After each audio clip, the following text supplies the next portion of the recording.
Le vieux Kwame était un homme dont la sagesse dépassait les frontières du pays.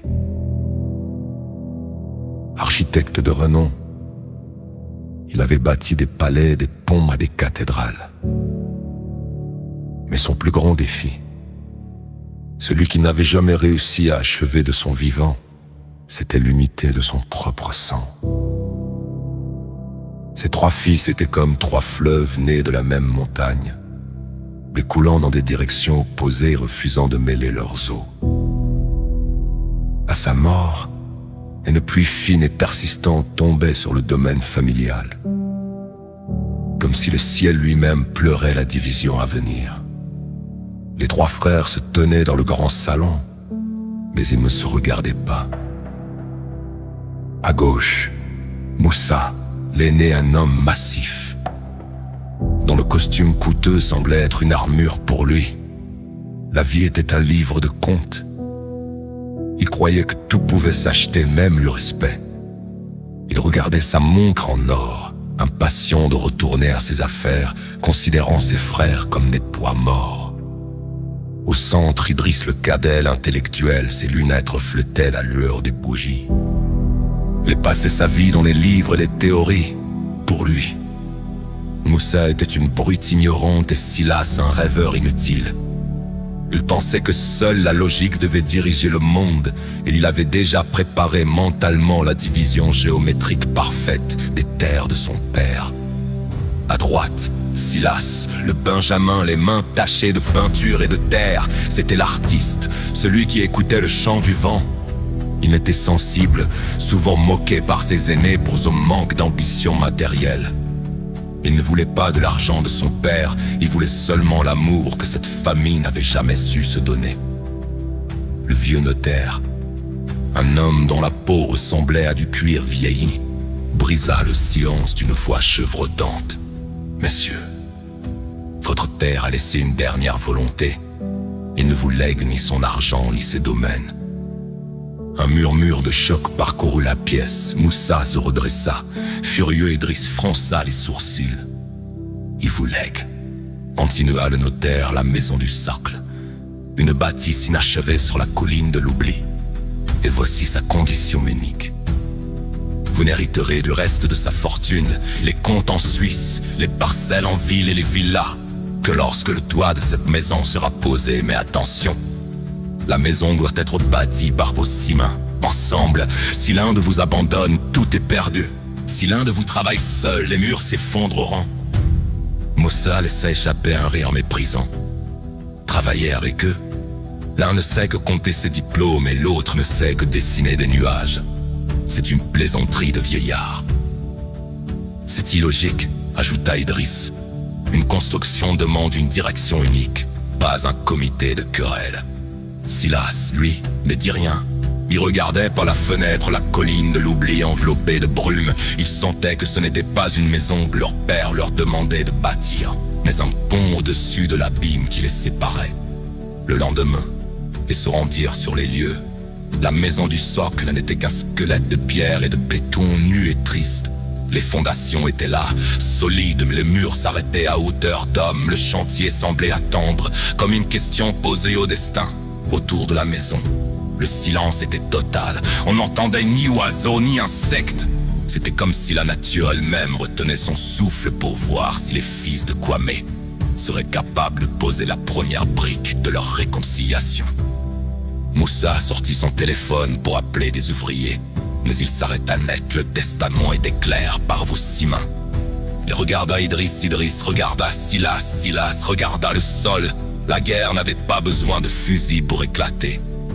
Elle était déjà là, dans le refus de se parler, dans l'orgueil de croire qu'on est meilleur que l'autre. Les 3 frères se tenaient sur le chantier. 3 étrangers liés par un même sang, condamnés à s'unir pour ne pas tout perdre, mais trop fiers pour faire le premier pas. « On commence demain », cracha Moussa, « et on finit vite. Je ne veux pas passer un jour de plus à respirer le même air que vous. » On ne savait pas que la maison n'écoutait pas leurs ordres, mais leur cœur. Et ce soir-là, alors que chacun dormait dans une tente séparée aux 3 coins du chantier, Une première fissure, fine comme un cheveu, mais profonde comme une blessure, apparut sur le mur principal. La guerre des trois frères venait de commencer son œuvre de destruction.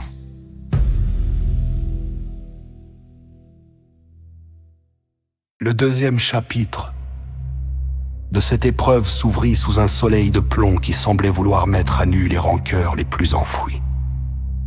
Dès l'aube, le chantier de la maison du socle devint le théâtre d'une absurde tragédie. Les trois frères étaient présents, mais ils ne formaient pas une équipe. Ils formaient trois armées retranchées derrière leur certitude. Moussa, l'aîné, avait pris les devants avec une arrogance brutale. Pour lui, diriger était un droit de naissance. « Poussez-vous », ordonna-t-il en saisissant un sac de ciment comme s'il s'agissait d'un sac de billets. « On va faire ça à ma manière. On coule du béton armé partout, du solide, du lourd. Je n'ai pas le temps pour vos fioritures. L'argent et la force, voilà ce qui fait tenir un bâtiment. » Mais Idriss, le cadet, ne l'entendait pas ainsi. Il tenait à la main un plan qu'il avait dessiné durant la nuit, rempli de calculs complexes et de théorèmes. « Ta force ne vaut rien sans la science, Moussa, » répliqua-t-il d'un ton sec. « Si tu poses ce bloc sans calculer la charge thermique et l'angle de poussée, tout s'effondrera au premier orage, la logique précède l'action. On ne bouge pas une pierre avant que mon plan ne soit validé. » Pendant qu'il se hurlait dessus, Silas, le Benjamin, s'était agenouillé près du mur et il caressait la pierre avec une douceur étrange. « Vous ne comprenez pas ?» murmura-t-il, la voix presque couverte par leurs cris. « La maison souffre. Regardez cette fissure, ce n'est pas une question de ciment ou de calcul. C'est que vous bâtissez avec de la colère. Les pierres ont besoin de respirer. Elles ont besoin qu'on les aime pour qu'elles acceptent de porter le toit. » Moussa et Idriss s'arrêtèrent un instant pour le regarder, puis éclatèrent d'un rire méprisant et unanime. « Aimer les pierres » se moqua Moussa. « Retourne à tes pinceaux, petit. Tes superstitions n'ont pas leur place dans l'ingénierie, » ajouta Idriss. Le reste de la journée fut un chaos de bruit et de fureur. Moussa posait des briques de force. Idriss les faisait retirer sous prétexte qu'elles n'étaient pas alignées au millimètre près selon ses schémas. Et Silas tentait de graver des symboles de paix sur le mortier encore frais, ce qui rendait ses frères fous de rage. Le soir venu, ils avaient réussi par pur entêtement à monter un pan de mur d'1 mètre de haut.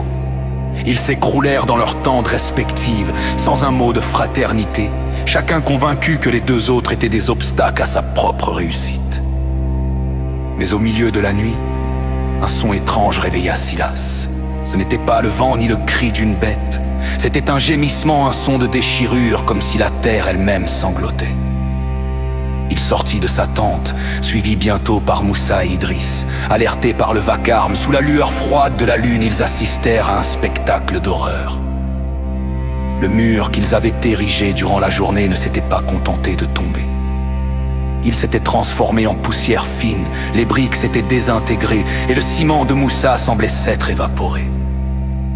Sur le socle resté nu, une inscription semblait avoir été tracée par une main invisible dans la poussière grise. « On ne bâtit rien sur le mépris. » « C'est l'un d'entre vous, » rugit Moussa en saisissant Idriss par le col. « Tu as saboté mon travail avec tes produits chimiques pour me prouver que j'avais tort. » « Lâche-moi, brute !» hurla Idriss en se débattant. « C'est sûrement Silas et ses histoires de malédiction qui a tout détruit pour nous faire peur. » Silas ne répondit pas. Il s'approcha des débris et ramassa une poignée de cette poussière de briques. Elle était chaude, brûlante, comme si une fièvre l'avait consumée de l'intérieur. « Ce n'est personne, dit-il, les larmes aux yeux, c'est nous. Le mur a absorbé nos disputes toute la journée. Il n'a pas pu supporter le poids de nos égos. Papa nous a prévenus, si on travaille avec l'intention d'écraser l'autre, la maison refusera d'exister. » Les deux aînés le regardèrent, mais l'orgueil est une drogue puissante. Au lieu de voir la vérité, ils y virent une raison supplémentaire de se détester Moussa. Voyaient en Idriss un saboteur, Idriss voyait en Moussa un tyran, et tous deux voyaient en Silas un obstacle mental. La maison n'était plus un chantier. Elle était devenue un champ de bataille psychologique. Ils décidèrent alors d'une solution radicale. Ils diviseraient le socle en 3 parties égales. Chacun bâtirait son mur de son côté. Plus de paroles, plus de conseils, plus de mélange. Le vivre ensemble était officiellement mort. Ils ne savaient pas qu'en divisant la maison, ils venaient de sceller leur propre ruine.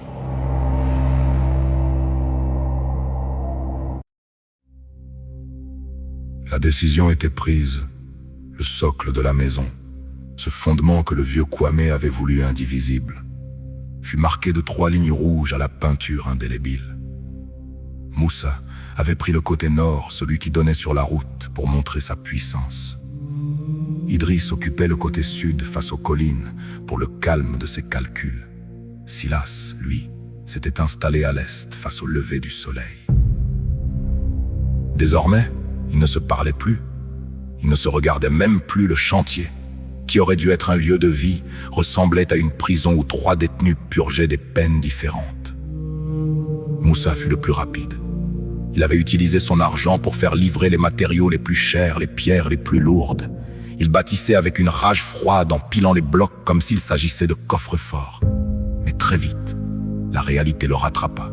Les pierres étaient trop massives pour un homme seul. Son dos commença à le faire souffrir, ses muscles criaient de douleur à chaque effort.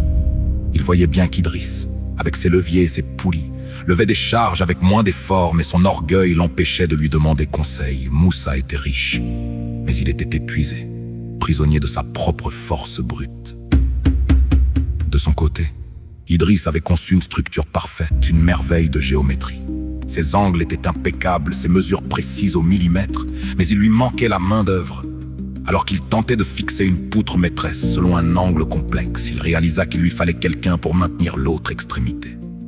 Il regarda Moussa, dont la poigne aurait pu sauver son travail en 10 secondes. Il regarda Silas, dont l'agilité aurait été précieuse, mais il se souvint de leur moquerie et se tut. Idriss était savant, mais il était impuissant, paralysé par sa propre rigueur solitaire. Silas, lui, ne montait pas de mur, il sculptait. Il décorait les fondations, parlait aux arbres alentours, cherchait l'âme de la demeure. Mais sans la structure solide de Moussa et sans les plans d'Idriss, son travail n'était qu'un décor éphémère. À la moindre averse, ses ornements de terre cuite se transformaient en boue.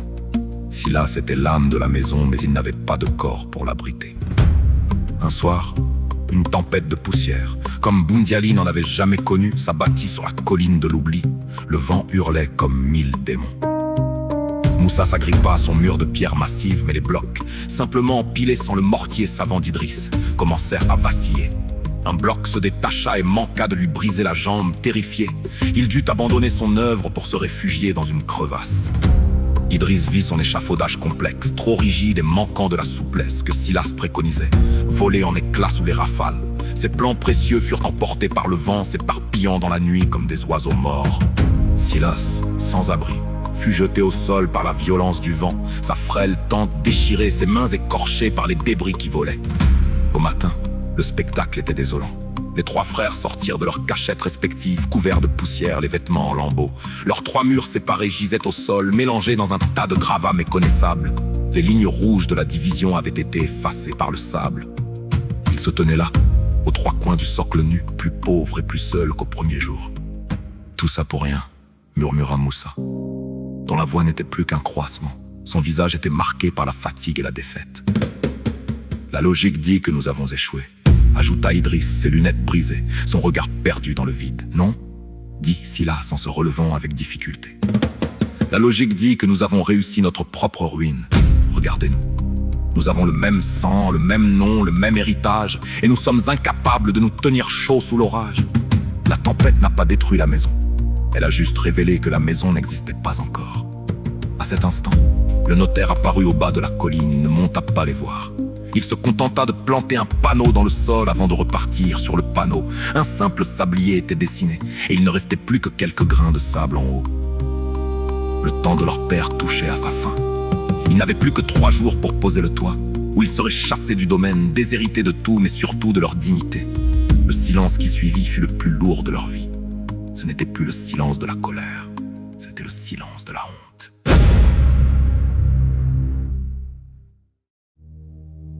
La La honte est un feu lent qui finit par consumer l'orgueil. Durant toute la journée qui suivit la tempête, les trois frères ne firent rien. Ils restèrent assis, chacun à un angle du socle, comme les statues de leurs propres échecs. Moussa regardait ses mains calleuses, Idriss fixait le vide, et Silas pleurait silencieusement sur ses œuvres brisées. Le temps s'écoulait, grain après grain, dans le sablier du notaire. C'est alors que l'élément déclencheur survint, non pas par une tempête de sable, mais par un accident domestique qui allait tout changer. Moussa, voulant déplacer une dernière pierre massive pour prouver qu'il n'était pas encore vaincu, perdit l'équilibre. Le bloc de granit, mal équilibré sur le sol instable, bascula. Un cri de bête blessée déchira l'air de la colline. La jambe de Moussa était coincée sous la pierre. Le sang commençait à imbiber la poussière grise du chantier. Idriss et Silas accoururent. La panique remplaça instantanément la rancœur. « Moussa !» hurla Silas en tentant de soulever le bloc, mais il était trop frêle. « Ne bouge pas !» ordonna Idriss, sa logique reprenant le dessus malgré la terreur. Si on tire n'importe comment, l'hémorragie sera fatale. Pour la première fois depuis des années, les trois frères se regardèrent vraiment. Moussa, l'homme fort, le géant d'argent, tremblait comme une feuille, le visage livide. « Laissez-moi !» balbutia Moussa dans un souffle de douleur. « Je mérite ça. J'ai voulu écraser tout le monde, et c'est la pierre qui m'écrase. Partez, laissez-moi ici. » « Tais-toi !» cria Idriss, les larmes aux yeux Silas. « Prends ce madrier et utilise-le comme un levier. Selon la loi d'Archimède, on peut décupler notre force, Moussa. Tu dois nous aider. Tu dois pousser sur tes bras quand je donnerai le signal. » C'était un moment de vérité pure pour sauver Moussa. Idriss devait utiliser sa science, Silas sa souplesse pour glisser les cales, et Moussa ce qui lui restait de volonté. À cet instant précis, le moi mourut pour laisser place au nous. Dans un effort surhumain, au rythme des ordres précis d'Idriss et de la douceur de Silas qui guidait la manœuvre, le bloc se souleva de quelques centimètres, juste assez pour dégager Moussa. Ils s'écroulèrent tous les trois sur le sol, haletant, couverts de sang et de sueur. Le silence qui suivit n'était plus celui de la haine, c'était un silence sacré.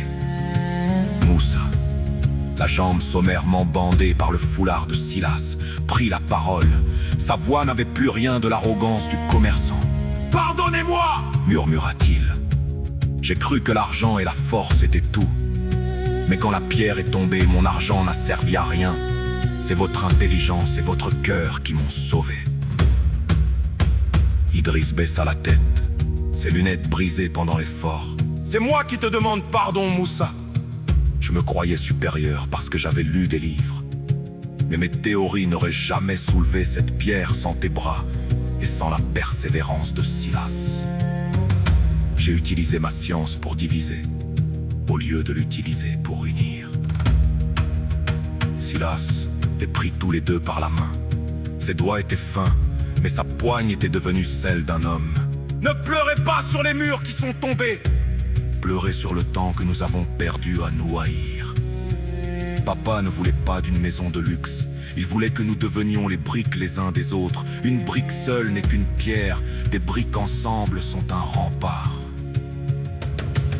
Le soir même, alors que le dernier jour du sablier commençait, ils ne retournèrent pas dans leurs tentes séparées.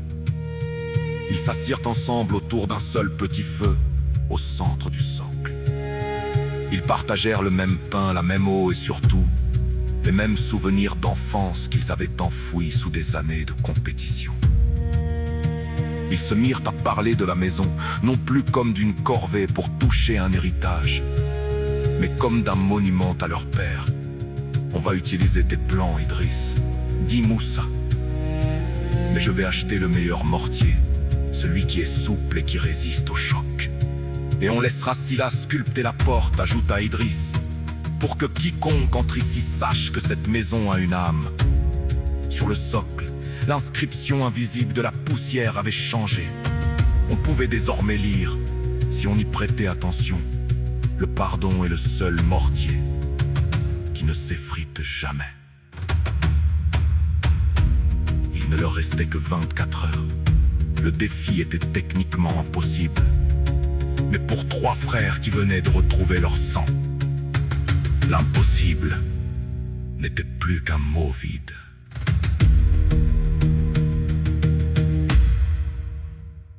Le dernier jour se leva dans une clarté irréelle. Le soleil, d'un or éclatant, semblait encourager les 3 hommes qui s'activaient sur la colline de l'oubli. Ce n'était plus le chantier du chaos, c'était une chorégraphie.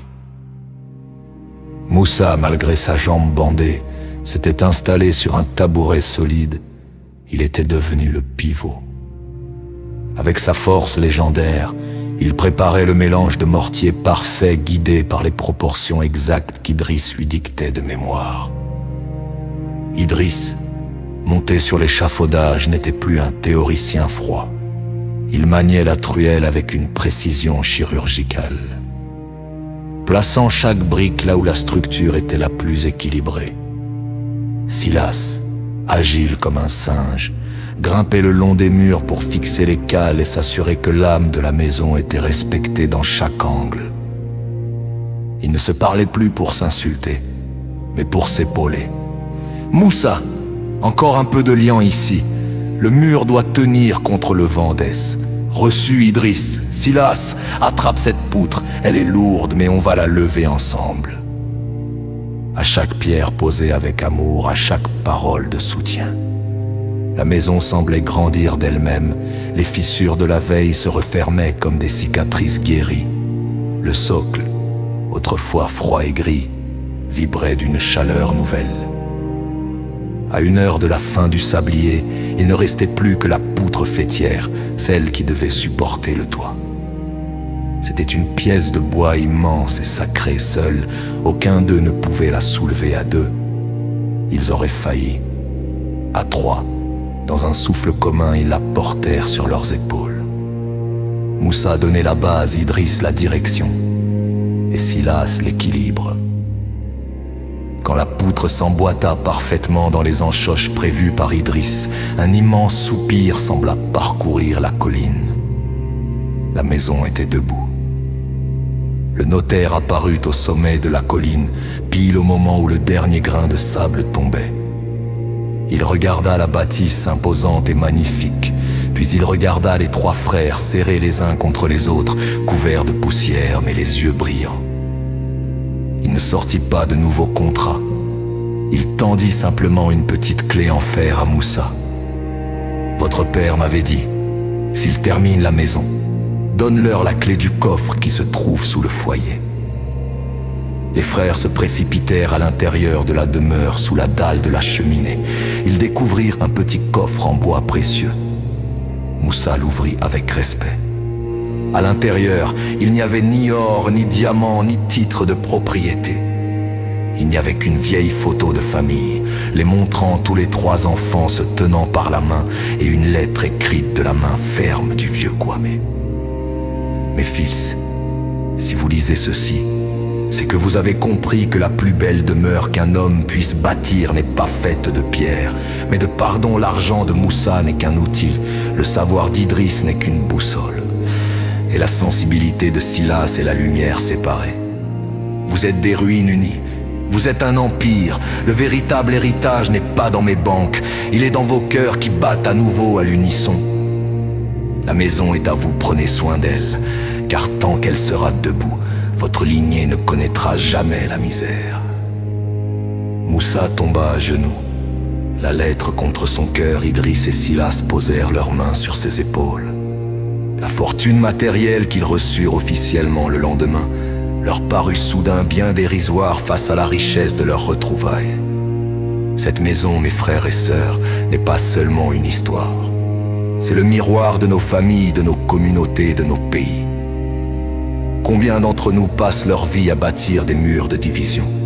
Combien d'entre nous pensent que leur intelligence ou leur argent suffit à les rendre invincibles, tout en laissant leur propre sang mourir de solitude à leur côté? Le monde nous apprend à être des concurrents, mais la vie nous impose d'être des alliés. Le pardon n'est pas un cadeau que vous faites à l'autre, c'est une brique que vous posez pour votre propre toit. Sans pardon, vous vivrez toujours à découvert, exposé aux tempêtes de la vie. Toi qui m'écoutes, si tu as un frère, une sœur ou un ami avec qui le mur est tombé, n'attends pas qu'une pierre t'écrase la jambe pour demander pardon. N'attends pas que le sablier soit vide. Prends ta houe, prends tes plans, prends ton cœur, va reconstruire. Parce que rien ne vaut la paix d'un foyer où les mains se serrent au lieu de se frapper. Car au-delà des mots, il y a la famille. Et la famille est la seule maison qui survit au temps.